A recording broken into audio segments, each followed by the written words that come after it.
¿Alguna vez te has preguntado si aquello que consideramos verdad es realmente objetivo, o si es, en el fondo, una herramienta para nuestra supervivencia? ¿Y si los valores morales que rigen nuestra sociedad no son más que prejuicios heredados, una compleja red de ficciones construidas a lo largo de la historia? Hoy, nos adentraremos en el audaz pensamiento de Friedrich Nietzsche, especialmente a través de su obra Más allá del bien y del mal, publicada en 1886. Este libro no es solo un título, es una potente diatriba contra el mundo moderno, una demolición de sus doctrinas más arraigadas. Nietzsche no se detiene en la crítica, sino que busca levantar una nueva ciencia de la moral, que luego continuaría en la genealogía de la moral. Su objetivo es desenmascarar las hipocresías que han esclavizado y continúan esclavizando a la humanidad, impidiendo el advenimiento de una figura superior, el superhombre. Resumen de Más allá del bien y del mal. Nietzsche presenta una profunda crítica a la filosofía tradicional y la moralidad, abogando por un nuevo tipo de pensador. Se cuestiona la búsqueda dogmática de la verdad, la pretensión de objetividad y la moral del rebaño que promueve la compasión y la igualdad. En contraste, se propone una filosofía que abrace la crueldad inherente a la vida, la voluntad de poder y la creación de valores propios, encarnada en el espíritu dionisíaco y los futuros filósofos. La obra invita a una revaloración radical de todos los valores, reconociendo la perspectiva individual y la necesidad de una jerarquía. En Más allá del bien y del mal, Nietzsche revisita temas de obras anteriores, pero con una perspectiva transformada por la idea del superhombre. Su crítica se inicia con los prejuicios de los filósofos, exponiendo la supuesta voluntad de verdad como, en realidad, una voluntad de poder. Para él, los filósofos no son buscadores desinteresados de la verdad, sino meros abogados de su creencia, dispuestos a usar cualquier astucia para que su convicción triunfe. El libro es una crítica de la modernidad en todos sus aspectos, con una psicología manejada con dureza y crueldad declaradas, y, como el propio Nietzsche señala, carece de toda palabra benévola. Ahora, profundicemos en las ideas clave que subyacen a esta obra fundamental. Crítica a las doctrinas dualistas tradicionales. Nietzsche se posiciona más allá de las doctrinas dualistas. Ataca la contraposición entre el mundo real y el mundo aparente. Él ve en distinciones como la kantiana entre fenómeno y cosa en sí una manifestación de una vitalidad decadente que, al no sentirse a gusto en lo sensible, se refugia en un mundo más allá de los fenómenos. Este enfoque es sintomático de una tendencia vital declinante, que Nietzsche evalúa y pondera con un martillo. También rechaza la creencia en el atomismo, especialmente el atomismo anímico. La verdad como herramienta para la vida y una ficción necesaria. Para Nietzsche, la verdad que abrazamos se reduce, fundamentalmente, a lo que preserva la vida o preserva la especie. El conocimiento no refleja cómo eran realmente las cosas, sino que es una forma de organizar nuestra comprensión del universo para asegurar la supervivencia biológica del ser humano. En este sentido, lo que llamamos verdad es, en esencia, una manifestación de la voluntad de poder y una estrategia de supervivencia. Por ello, se puede considerar que la verdad es un error necesario para la vida, una ficción regulativa que introduce cognoscibilidad en un mundo de devenir. En nuestras lógicas y conceptos de la realidad como interpretaciones subjetivas. Dada esta naturaleza de la verdad, nuestra lógica para alcanzarla debe estar llena de valoraciones sobre conceptos como apariencia, realidad, interés propio o instinto. Nietzsche sostiene que no hay fenómenos morales, sino solo una interpretación moral de esos fenómenos, y que esta interpretación tiene un origen extramoral. El conocimiento es, para él, una forma de interpretación. Cada hecho se interpreta como la manifestación de un estado o relación de poder. El sujeto se anula, se descompone en una multiplicidad de impulsos, cada uno con su propia perspectiva. El impulso dominante dentro de esta pluralidad impone una perspectiva, haciendo que el conocimiento sea una acción activa y creativa, una forma de imponer un orden para favorecer la existencia humana. La noción de yo no tiene más realidad que la gramática. La aparente incoherencia de Nietzsche al desacreditar la noción de verdad universal. Una crítica común a Nietzsche es su aparente incoherencia. Al socavar la voluntad de verdad y reducirla a la voluntad de poder, él mismo nos ofrece un modelo de esa relación que, paradójicamente, espera que aceptemos como objetivamente verdadero. Sin embargo, Nietzsche, consciente de esto, deja claro su desprecio por el pensamiento normal y no pretende haber encontrado la verdad, pues cree que esto es una ilusión metafísica de todos modos. Para él, el concepto de verdad es absurdo, ya que lo verdadero y lo falso solo se refieren a relaciones entre seres, no a un ser en sí. La limitación de la vida por el lenguaje. La crítica de Nietzsche a la metafísica tiene su raíz en la reducción del pensamiento al lenguaje.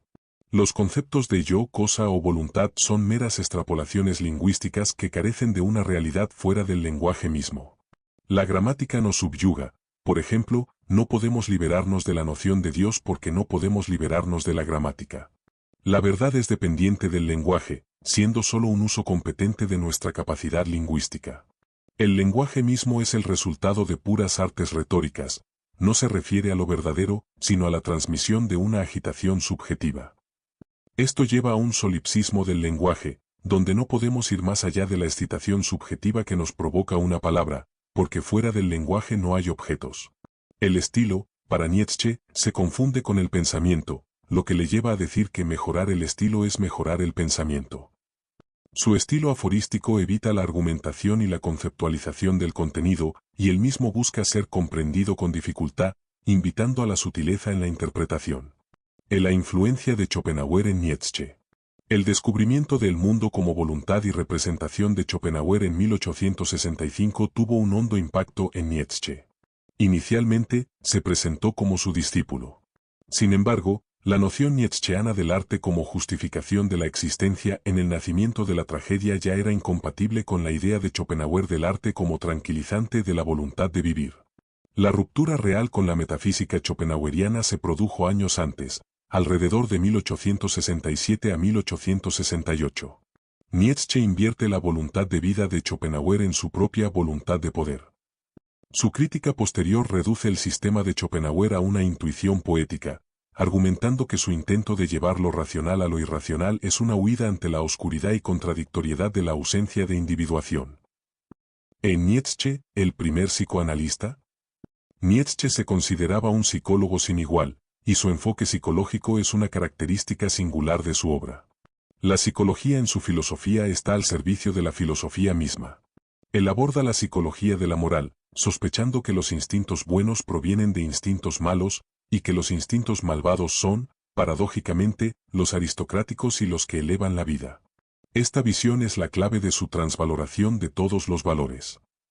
En esencia, para Nietzsche, no existen fenómenos morales, sino solo una interpretación moral de los mismos, cuyo origen es extramoral.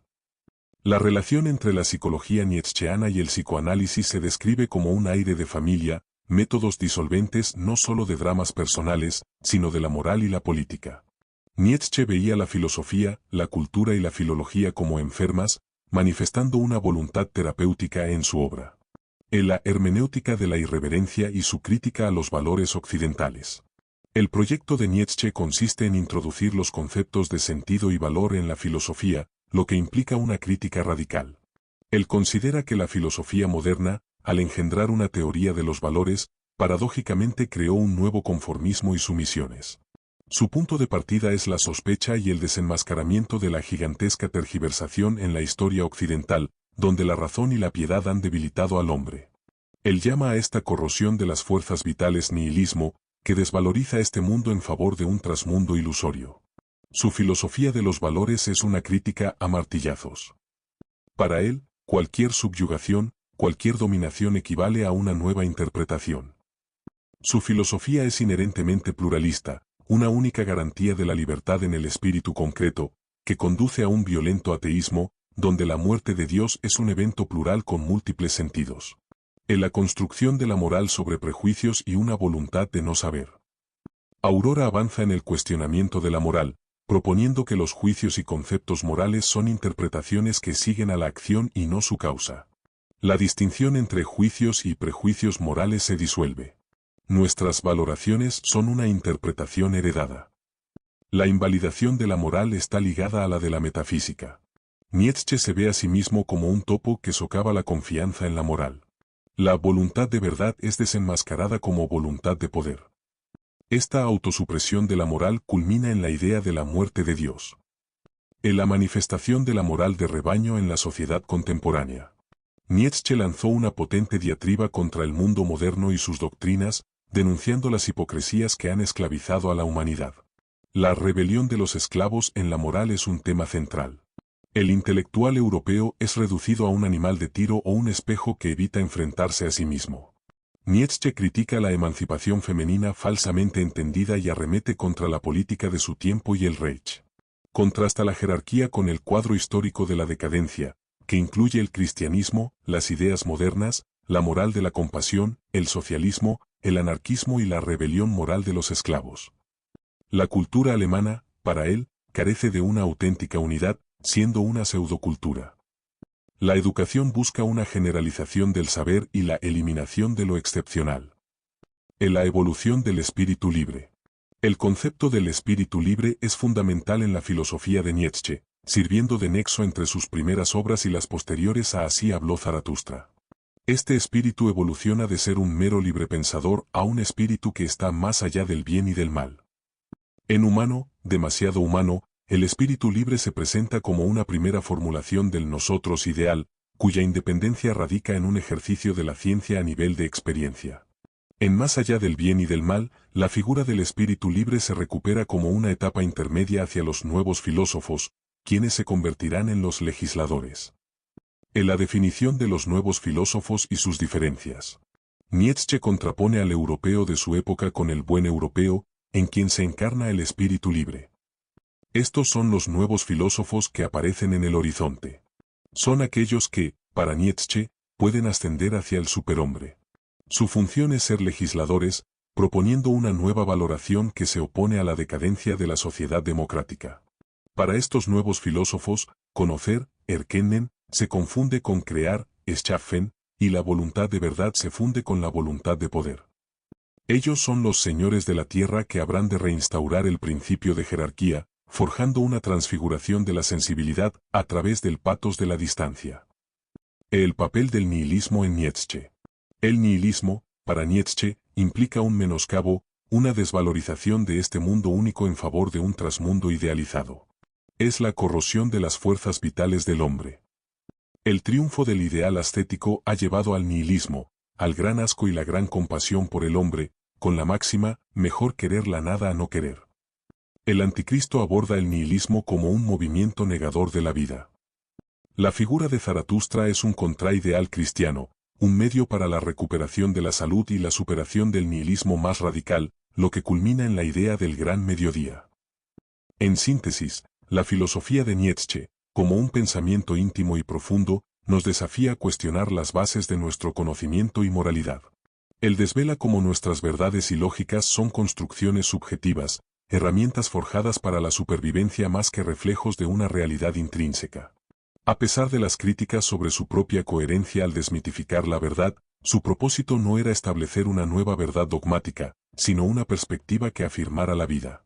La influencia de Schopenhauer es innegable, pero Nietzsche la subvierte, transformando la voluntad en un motor de creación y valoración. Su aproximación, casi psicoanalítica, revela la psicología detrás de los valores y la moral, exponiendo cómo se han edificado sobre prejuicios y una voluntad de poder que se disfraza. La hermenéutica de la irreverencia de Nietzsche es una invitación a la crítica radical de los valores occidentales, una llamada a reinterpretar todo con un martillo. El lenguaje mismo, para él, es un límite, un velo que moldea y restringe nuestra percepción de la realidad, convirtiendo el pensamiento en una cuestión de estilo y la verdad en una metáfora. Frente a la moral de rebaño y la decadencia de la sociedad moderna, Nietzsche propone la emergencia de nuevos filósofos, espíritus libres que trasciendan el bien y el mal, capaces de crear nuevos valores y ascender hacia el superhombre. El nihilismo no es un destino final, sino un punto de inflexión, una gran náusea que exige una transvaloración de todos los valores y la afirmación de la vida en toda su plenitud y crueldad. Para responder a nuestras preguntas iniciales. ¿Es aquello que consideramos verdad realmente objetivo, o es, en el fondo, una herramienta para nuestra supervivencia? Para Nietzsche, la verdad no es objetiva en un sentido absoluto, sino una construcción que sirve a la preservación de la vida o la especie. Es una ficción necesaria para la vida, una interpretación ligada a la voluntad de poder. ¿Y si los valores morales que rigen nuestra sociedad no son más que prejuicios heredados, una compleja red de ficciones construidas a lo largo de la historia? Nietzsche sostiene que los valores morales son, en efecto, interpretaciones que siguen a la acción y provienen de prejuicios. La moral se ha edificado sobre una voluntad de poder que se oculta detrás de una supuesta voluntad de verdad, revelando que son esencialmente desconocidos y condicionados por la necesidad de vivir. Su filosofía nos invita a una autosuperación constante, a abrazar la complejidad de la existencia y a forjar nuestro propio camino más allá del bien y del mal.